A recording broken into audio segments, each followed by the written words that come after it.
Hello guys, मैं हूं अमित। भाई मंच दूसरा है लेकिन अंदाज वही है। आप में से ज्यादातर लोग मुझे वैसे तो क्रेजी एक्सवाईजी के नाम से जानते होंगे, लेकिन अगर जिनको नहीं पता है कि ये क्रेजी एक्सवाईजी क्या है तो भाई सिंपल है, यूट्यूब पर जाओ, सर्च करो क्रेजी एक्सवाईजी, आपको हमारा चैनल मिल जाएगा। हमारे यूट्यूब पर 21 मिलियन सब्सक्राइबर्स हैं।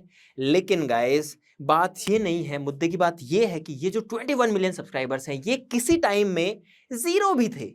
और जीरो से 21 मिलियन सब्सक्राइबर्स तक का जो सफर है वो किस तरीके का रहा, क्या क्या चैलेंजेस आई, मेरी जिंदगी जो है उस टाइम पर कैसी रही, उस सब के बारे में आज हम बात करने वाले हैं। गाइज मेरी कहानी की शुरुआत हुई राजस्थान के अलवर जिले के एक छोटे से गांव से।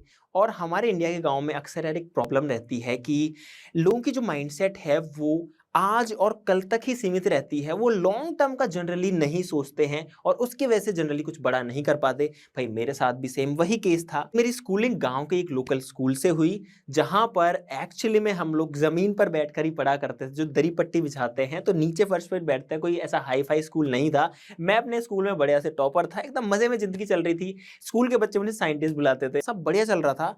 मेरे पेरेंट्स ने मेरा जो एडमिशन है वो एक इंग्लिश मीडियम स्कूल में करा दिया। जहां पर मैं अपने हिंदी मीडियम में टॉपर हुआ करता था, वहां पर दूसरे स्कूल में जाते ही मैं नीचे से टॉपर बन गया। लगभग 5-6 महीने का टाइम लगा मुझे इंग्लिश में अडेप्ट करने में।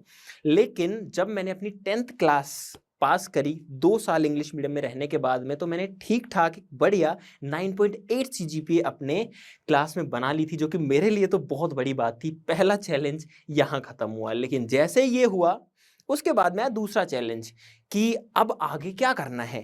तो मेरे जो पेरेंट्स हैं वो टीचर्स हैं, मदर एंड फादर बोथ। तो उन्होंने मेरे को गाइडेंस ये तो जरूर से दी थी कि कौन सी पढ़ाई करने पर क्या होता है, कौन सा सब्जेक्ट लेने पर आप क्या बन सकते हैं। जैसे कि अगर आपको डॉक्टर बनना है तो बायो लेना है, इंजीनियर बनना है तो मैथ्स लेना है। मेरा थोड़ा साइंस में इंटरेस्ट था, मैंने आपको बताया कि मुझे स्कूल में पहले साइंटिस्ट भी बुलाते थे।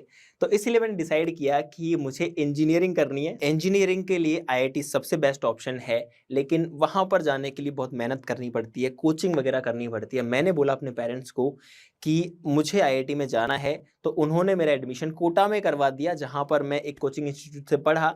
वहां पर अपने चैलेंजेस थे, लेकिन वो पढ़ाई वाली बात थी जिसमें मुझे ज्यादा प्रॉब्लम